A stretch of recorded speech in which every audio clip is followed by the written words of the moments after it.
What is going on, guys? We are back in here again with another Regal 30 podcast installment. I am your host, King Nappy. It is late. It's 11:50 p.m. I'm just in the mood. I'm just in a mood to talk to you guys about some things that I like. Lately, I've been, especially with this whole pandemic going on, I've been forced to stay home. And, yeah, man. Watching movies, watching TV shows, all that. It has been a blast. One of the shows that I've been getting back into is On My Block, Netflix series. I want to bring on a guest of mine, a friend of mine, and she's been ranting and raving about this show. So I want to bring her on, and we're going to chat a little bit about the show and just our take on it, how we feel about it. I hope everybody is doing well today. I should have made me some coffee. That's what I should have did.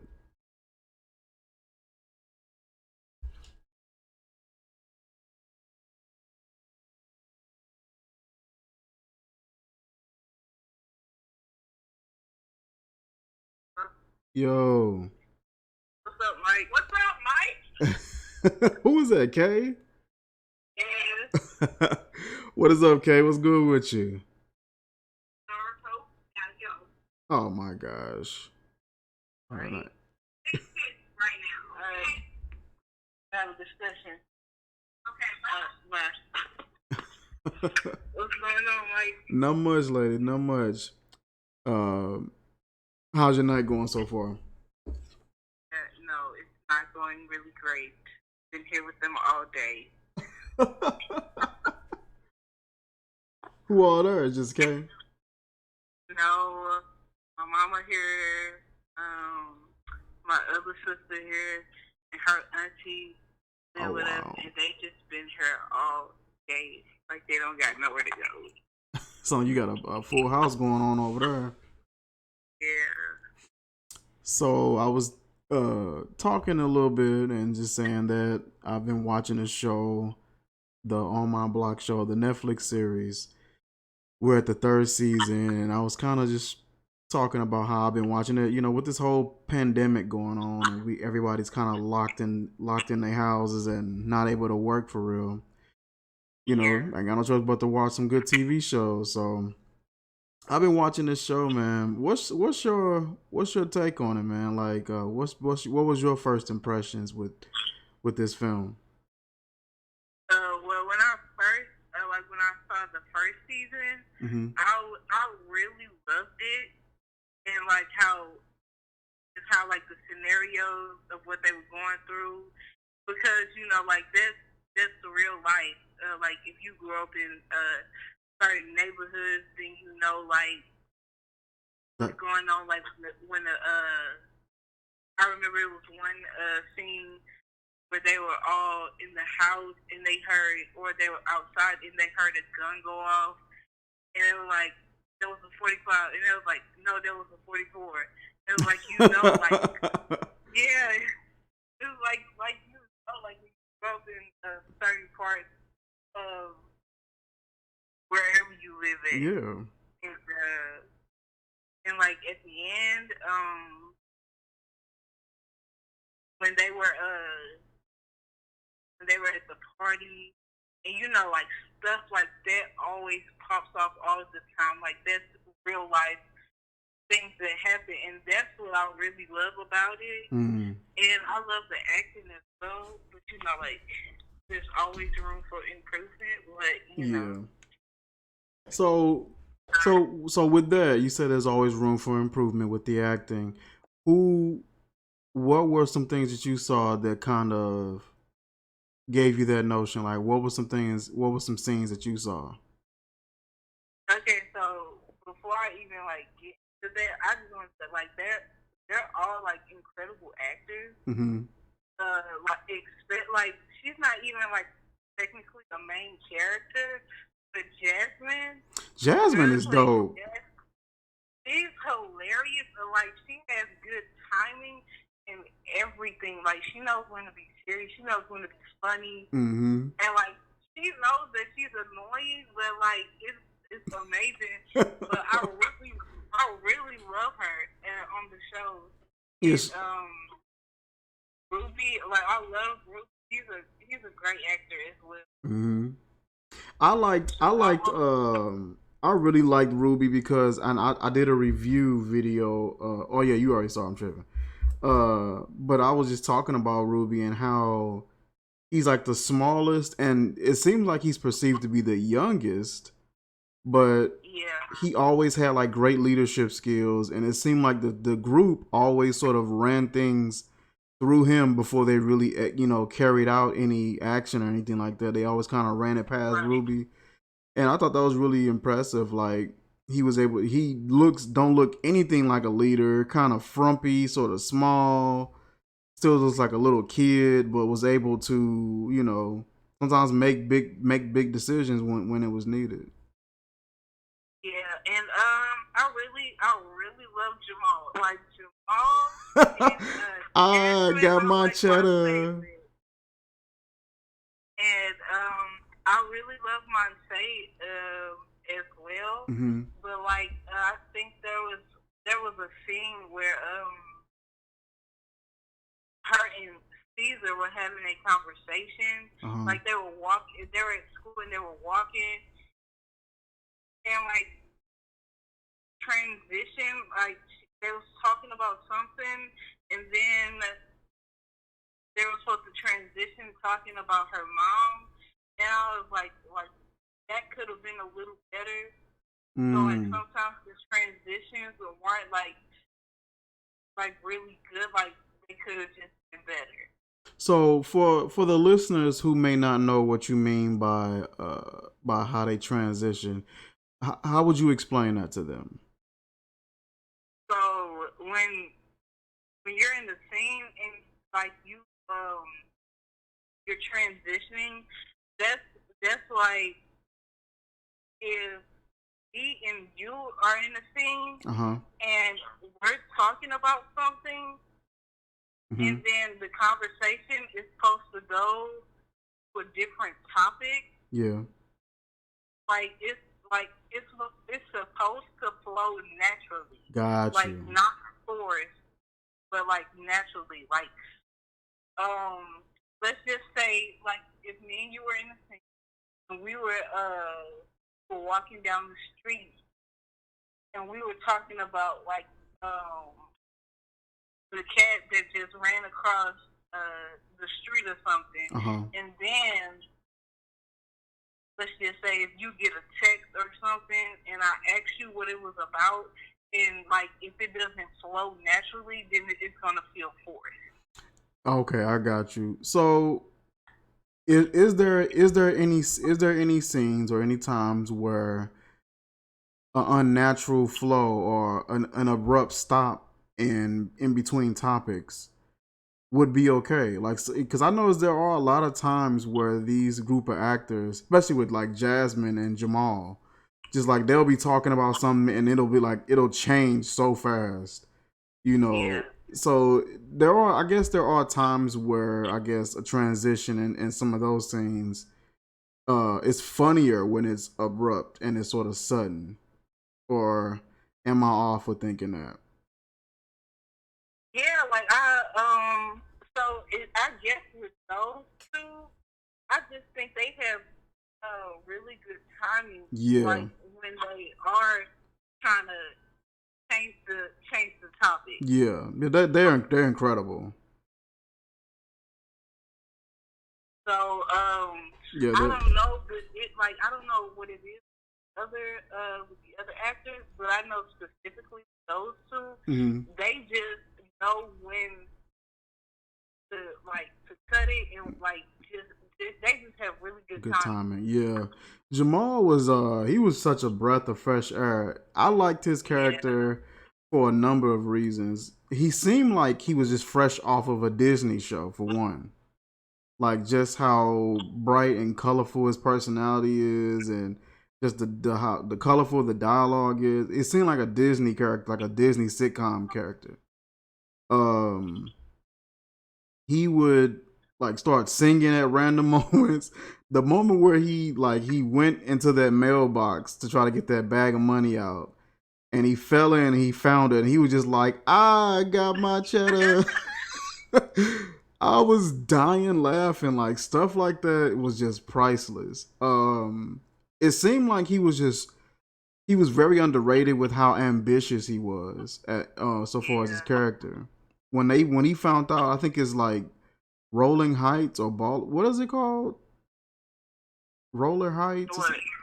where he kept trying to find that money at. Is I think it has something to do with Oh, the Roller World. Roller World or Roller Heights or something like that. But he like when he once he got found out like a tip about that, he was just hooked, and he was just so like gun ho about finding that money, and was just going to such extremes to get it to like to get that done, and just like it would be oftentimes like he didn't need really a whole team to help him. He would do a lot of stuff on his own.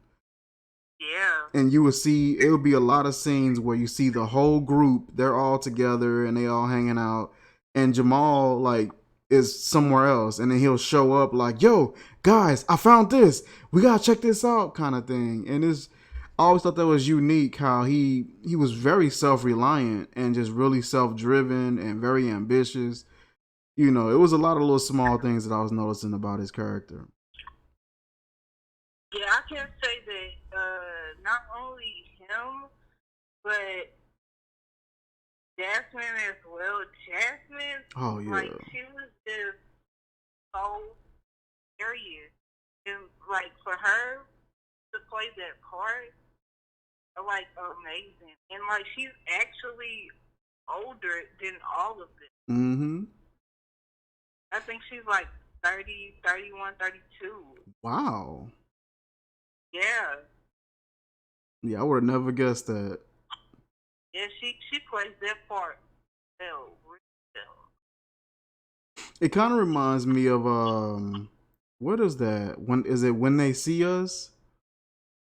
It kind of Mm-hmm. reminds me of the character, that guy that played Corey, Corey. yeah, Yeah, what I yeah, mean, like phenomenal job at portraying both of those characters, and it's the same person.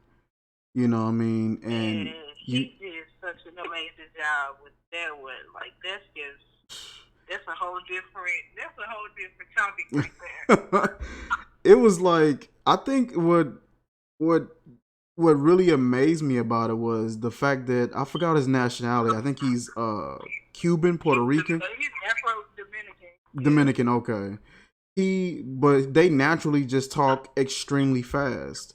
So when you watch him and you watch his dialogue in that film, yeah, it seemed like he was stumbling over his words a lot, and it added to his character, but it was a natural flaw because he's really trying to slow down and talk.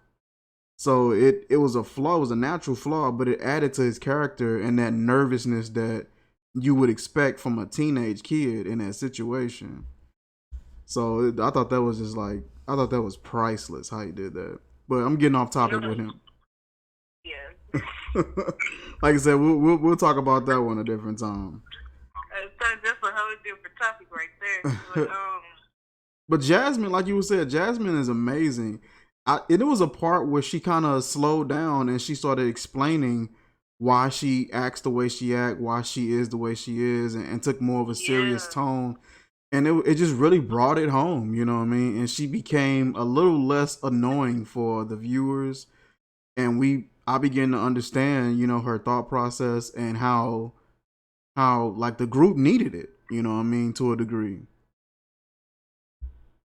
exactly. So but like what I think, like I know what you're talking about. I think that was in season 2 when like she was basically helping Ruby cope with the fact that like Yeah. he was saying that he was over the fact that he got shot and that the girl Olivia died, but she knew he wasn't, because that's hard right there. Mm. And I just love the fact that she was the only one that truly understand him and that could actually talk him through certain times when he just wasn't feeling it. Yeah. Yeah, that was really, it was well done, like cuz the show gets a little crazy and things happening and situations and events happening, and for them to kind of slow down that much and be able to dial it in, like I thought that was really impressive how they were able to do that. Yeah, but I would say where I feel like the show could be could could be a lot better is the Caesar and Monte. Well, I just thought, God. oh my god, it's so annoying. Seriously. Yeah, they. I just thought like their situation could have been so much better. It was just like very melodramatic with them. Like, Yeah, oh my god. they were. It was constantly. Like Caesar would constantly get in the way, and he became like, instead of an essential part of the story, he just became an annoying part of the story. It's just like Yeah. a lot of the things that the group was doing, a lot of the inconvenience was for Caesar. Like they were trying to find this money, this hidden money, get the money and use it for Caesar. And I'm just like, why? It was just annoying, like just, and it didn't have to be. Like you said, it could have been better. Right. So how would you have,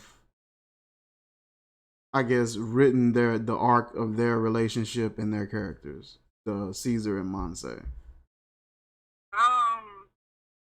Well, what I would say would be like in the first season, I understood like what was like I understood why it was that way. Mm-hmm. But as it like continued with like the on and off thing, like at that point, like with season two, I just felt like they could have had they could have run somebody else in for my sake because I thought she could have did so much better. Mm. Because like he would just be constantly trying to help and save Caesar when he clearly didn't seem like he wanted to help. Yeah.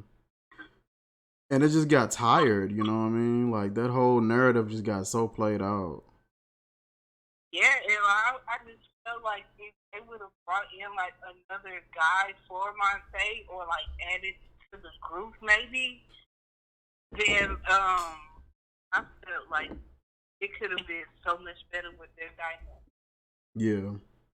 I thought Monse's character and just how they played that, it was pretty cool. It was confusing though because it seemed like, of course, her mom wasn't in the picture in the earlier Mm-hmm. parts, and her father really wasn't either. He was constantly like on the Right. road. I think he was a truck driver or something like that. So she was just alone a lot, and that part was kind of confusing to me. Like this girl, every bit of what, 14, 15 maybe, Yeah, and 14. like constantly at home, constantly going to school, coming back home, feeding herself. Like, who's there? You know what I mean? And I thought just how they painted the picture of Monse was, it was good at moments, but it could have been better.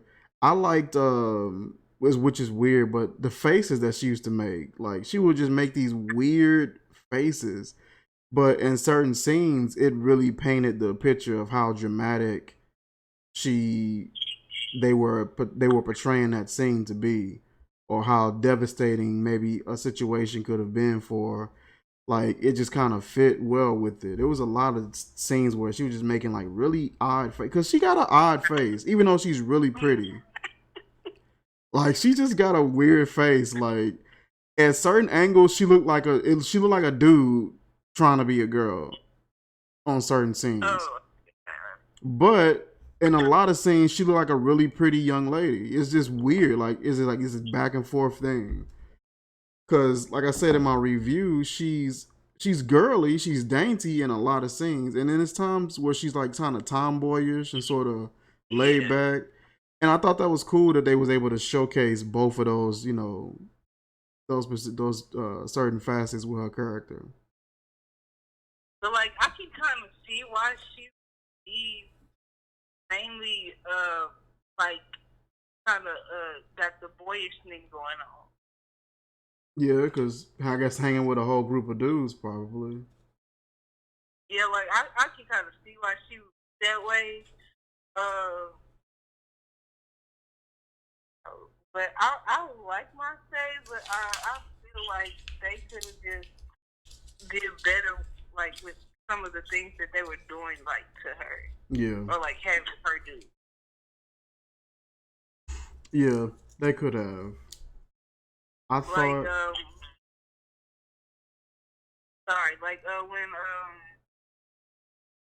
she was on the phone with her dad,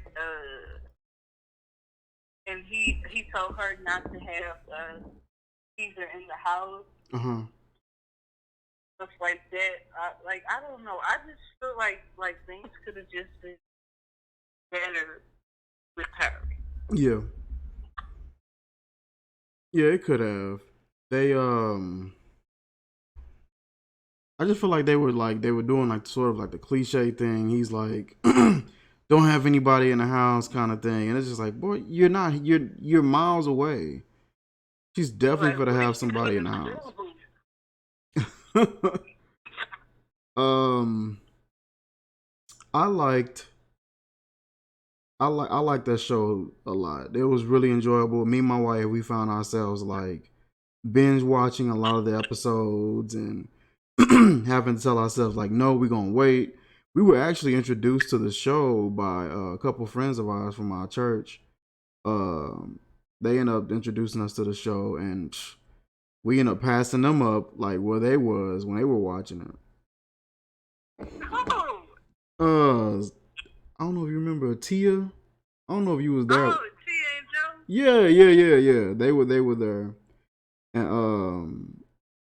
and they came over to the house one day and had some tea with us and was kind of talking. We had went out to eat that night, and it was like, oh, y'all gotta check out this show called On My Block, and I'm just like, for real, man. We watched like the first two episodes together, and then after that, we just flew through them episodes. Yeah, Tia. I think Tia really likes like movies and shows like that because she actually introduced me to a lot of stuff that even though movies and TV is like my thing, she Mhm. introduced me to some stuff that I haven't even seen yet. I'll come back to like, girl, I watched it. It was good. Oh wow, that's what's up though. Yeah, it's just I like being able to catch a good show that, especially with Netflix, you know, they've been doing a really good job at like coming out with different types of shows. Yeah. Because at first it used to be hit and miss. Like you'd be like, okay, this a Netflix original. I don't know about this, but Mm-hmm.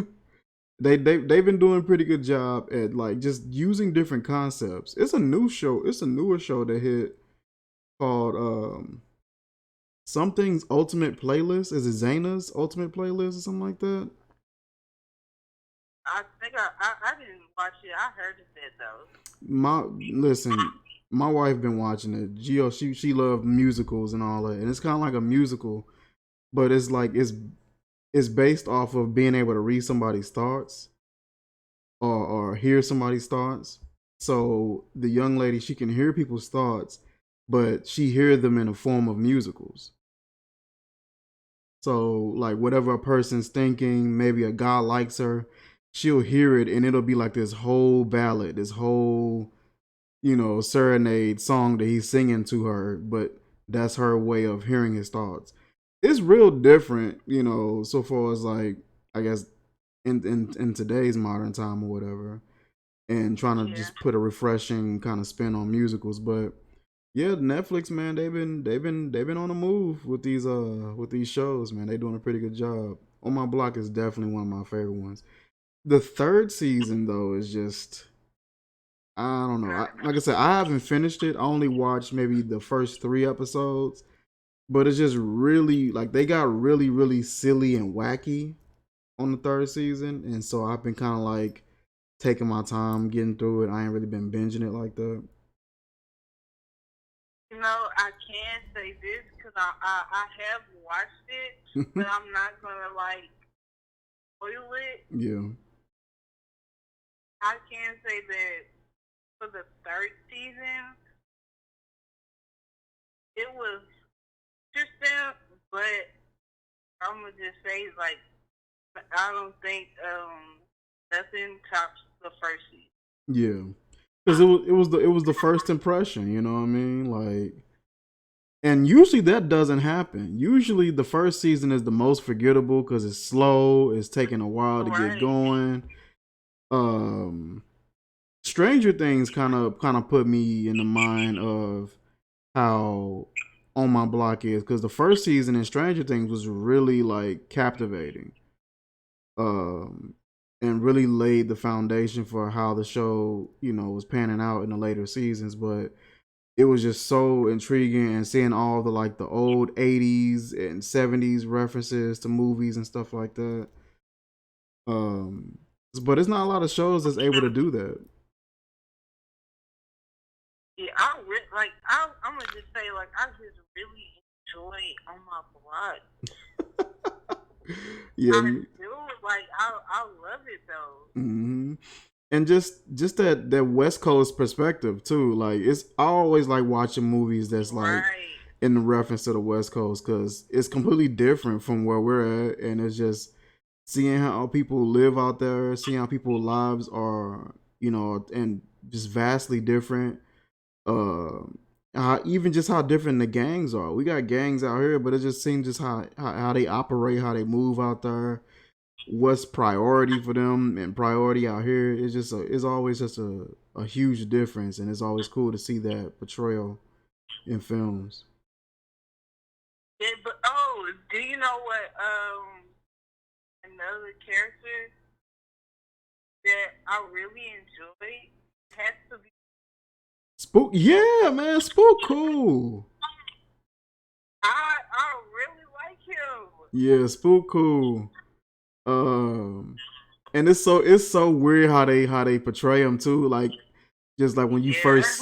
when you first see him, because it's like he like just a classic, Latino from Cali gang member, like just textbook how he looked with the long socks, the Cortezes, the short Dickie shorts. Right. Like, it's just hilarious. The shaved low cut. But Spook, man, like, yeah, just an incredible actor, man. Did a good job at portraying Caesar's, that's his brother in it, or is it cousin? That's his brother. Yeah, did an excellent job at portraying his brother, and he's flawed, because of course he into the gang life, he into the street life or whatever, or was at, and it's so he wasn't necessarily like the best teacher, and didn't do like the best job at raising Caesar, but he did the best he could. And now in the third season, we're seeing his father uh kind of come in and try to be a part. I see him. I'm still, like I said, I'm still early in the early episodes in season 3, but just seeing Spook kind of like get a little defensive about it, like, yeah, it's pretty cool to see just the arc of his character. But you know what? The thing about that I really enjoy Mm-hmm. is that like he's a real life of Boston. He's a And excuse me, hold on. I'm having what? I'm having a discussion for content that can be phone.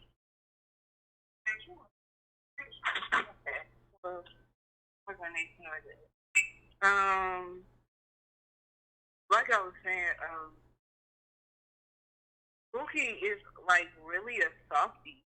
Yeah. But like the thing about it is that like they make him seem so tough, but he actually really cares about the kids. Oh yeah. Like he really cares about his brother and like his brother friend.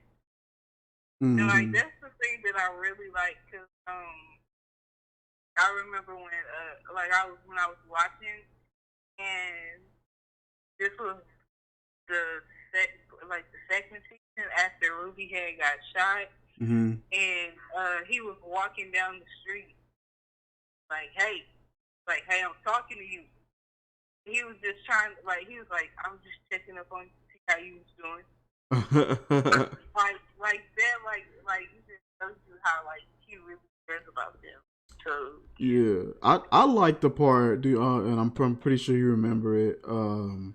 When Caesar had got caught up with them dudes, and they did like they did that whole sting where they kind of like tricked him or whatever. I oh yeah, like that. I thought that was pretty dope. He did the whole sting operation or whatever. But yeah, I thought that was pretty dope. I gotta go back and watch it and see what happened because I forgot how they did it and what all went down. But just seeing how like Caesar was like acting like, no, I'm not gonna help you. Like, there's no hope for you kind of thing. And he ended up helping him in the long run in like the biggest way possible. And kind of put himself out there on the line as well by doing right. it. But yeah, I thought that was pretty dope. Just a softie. But it's been 31 minutes we've been going so far. We're gonna go ahead and end this podcast. I do appreciate you coming in and just kind of sharing your thoughts and sharing your intellect on the film. You being a up and coming film director yourself, it's always good to hear your perspective and your side of things. And we will definitely link up some more. Thank you so much for letting me be on the podcast. I appreciate it. Most definitely. We'll catch you next time. Okay. All right, guys, that is it for this particular episode. Just kind of going over that particular Netflix series. It's pretty interesting, and I like the concept and just the direction that they were heading in with this show. I will place a spoiler alert, and I guess in the title. So if you see the video and you don't want to be spoiled by some of the things that we're saying and information that we're sharing in the video or in this podcast, you can go ahead and feel free to, I guess, bypass it. I will catch you guys later. For those of you who are watching on YouTube or not watching on YouTube, like, comment, share, subscribe, share with your friends. We are on a number of platforms from Spotify to Breaker, Google Podcasts. We are on Anchor. We are on Radio Public, Pocket Cast. We're on a number of platforms, so you'll be able to find us. All you gotta do is type in the Regal 30 podcast. I will catch you guys later. Peace.